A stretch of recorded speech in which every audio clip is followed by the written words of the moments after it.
Welcome to the Super Chonk Show. Today we feature an IEM that is super fresh from SIMGOT, the SUPERMIX4. It has a different naming convention compared to their usual EWEA line that we are also acquainted with from the past year. Build quality and case candies. The SUPERMIX4 takes a different approach from their usual EW and EA line of products by featuring a uncharacteristically custom universal shape IEM from SIMGOT, featuring a glossy black 3D printed chassis that has a gunmetal grey faceplate on it. The faceplate has a copper O on it. The SUPERMIX4 looks very understated and will not immediately capture your attention, but I really dig its understated looks as there are a lot of IEMs out there featuring really loud designs. The SUPERMIX4 features a 2-pin termination that is becoming the only interchangeable termination out there, with MMCX falling out of favour. As such, the accompanying cable also features a 2-pin that is terminated to a 3.5mm. Cable here is a silver-plated copper made with a Litz structure.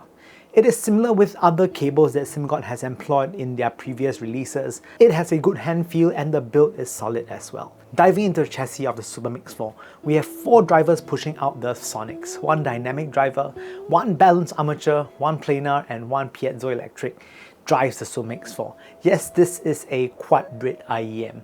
SIMGOT did not specify how each driver was used, but I speculate that the bass is handled by the dynamic driver, mids by the balanced armature, treble by the planar, and the piezoelectric serves as the super tweeter. Interestingly, SIMGOT opted to use a multi-channel dampening tuning system.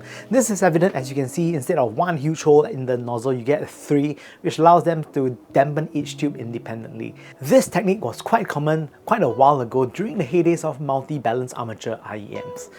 Now, before I talk about sound, I just want to let you guys know that as of the 28th of April 2024, I have no idea how much these cost. So, sound. If you've seen the graph on the box, you might have noted that the SUPERMIX4 seems like a variation of the Harman preference target curve of 2019. While that is true, the graph does not tell you how it sounds as much as you think that it does. If you have different instruments playing middle C, each of their waveform will be different despite them playing the exact same note at the same frequency. Similarly, the drivers employed by SIMGOT to achieve this FR will dictate the overall tone of the IEM. The SUPERMIX4 is a smooth operator, while recent releases such as the Moondrop Dusk is another smooth sounding IEM. The SUPERMIX4 is smooth but maintains decent attack through more engaging upper mids. Think of this as a refinement made to the EA500 and later the EA500LM.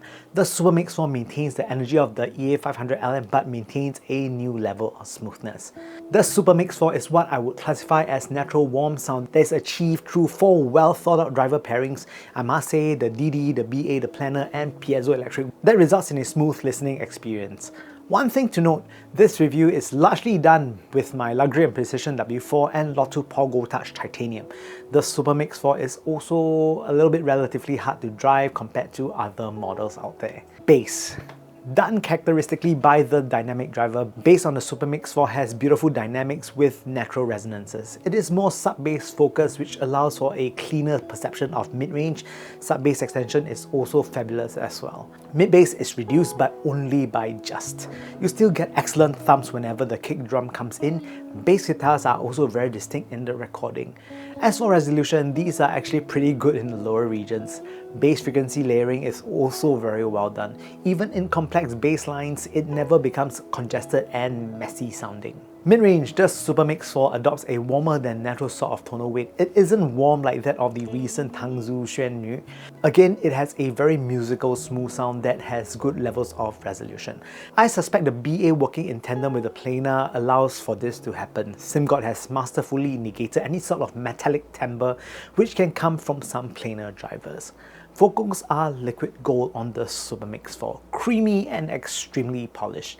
I enjoy listening to female vocals on them. Take Taylor Swift, You Belong With Me, Taylor's version of course. Her vocals come across as super silky sounding, which is a thing of beauty. The SUPERMIX4 delivers a classy tint of warmth that accentuates her vocals. Male vocals too adopt the same creamy characteristics present when rendering female vocals. It just becomes so smooth sounding yet retains a lot of resolution and character. How can I put it? These are rather easy to like. However, this creaminess or smoothness will not suit all genres well. For pop and rock, I found instruments to be clear and defined. However, when listening to instrument-forward tracks such as orchestral music on the SuperMix4, I do find that it lacks a bit in terms of attack and fine definition. Treble, only short of using an electrostatic driver, this is as good as it gets. The planar and piezoelectric driver here work seamlessly and deliver a tremendous treble performance. The SuperMix4 is effortlessly airy with beautiful extension. It handles the usual suspects of sibilance well. Crashes have good attack but never shrill. Soundstage, when it comes to width and height, the SuperMix4 does a rather good job. It creates a decent sized stage when it comes to these two aspects. Next, depth and positioning. Again, good levels of dynamics are present in the SuperMix4. Positioning is also decent but can be better if there was just a tad bit more attack.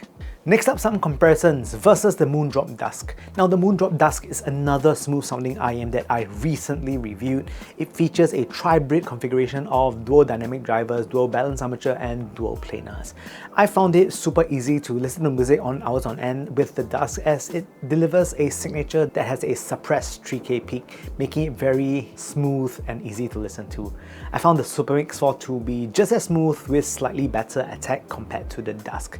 But the Dusk really did seduce me with the faceplate, while the SuperMix4 looks a bit more modest. Which you prefer is really up to your preference, but for me, I know that I will pick the SuperMix4 more often than not. Next up, versus the 7Hz Aurora. So the Aurora is the 7Hz new flagship that is also a tri-brid IEM with a 12mm dynamic driver, dual balance armatures and a planar. I found the Aurora to be rather U-shaped with excellent bass rendering. Unlike the Dusk from above, the Aurora is more exciting to listen to with more exciting upper mids. When I first got the Aurora, there was a tad bit of metallic timbre in the upper mids, which eventually went away with some burn-in. Also, the Aurora has a bit more treble energy as well. Compared to the SuperMix4, I found the SuperMix4 to have a similar level of attack in the upper mids, but the SuperMix4 maintains buttery smooth throughout my time with them. Comparing resolution, the Aurora has an edge compared to the SuperMix4, but in terms of smoothness, the SuperMix4 takes the lead. Next up, what I like and don't like about the SuperMix4.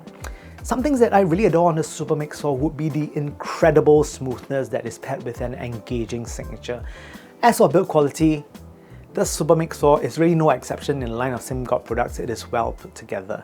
Now, onto the points where I found the SuperMix4 to be a little bit middling. I think the design of the earphone is a bit too safe. I get that they're trying to do something understated, but for me, I think it looks a little too plain Jane. Also, for some of you out there who prefer an IEM with greater attack in terms of sound, the SuperMix4 can be a little bit too laid back. Also, these need a rather decent dongle or DAP to shine. So next, my ratings. Is this a blind buy? Seriously consider, give it a try first, or maybe just give your enemies. So the thing is, at the time of writing this review, I have no idea how much the SuperMix4 is going to cost, but despite that, I thoroughly enjoyed my time with the SuperMix4 and found them to be an excellent blend of resolution, tuning and smoothness. I would seriously consider these. If you're only interested to listening to buttery smooth vocals, then this would be easily a blind buy. But for the general masses, these are a seriously consider. Finally, in conclusion, at the end of it, I found the SuperMix4 to be largely enjoyable with good resolution and smoothness. It should appeal to those who enjoy a balanced tuning, but I do wish for it to just have a bit more attack. While I feel the 7Hz Aurora have a slight edge in terms of resolution, you cannot refute how enjoyable the SIMGOT SUPERMIX4 is through pure classic smoothness. And with that said, I hope you guys enjoyed this week's episode of the Superchunk Super Audio Show. Yeah, if you are subscribed, you are fantastic and amazing, but if you have not subscribed to the channel, please press the like and subscribe button. Then you can be an amazing person.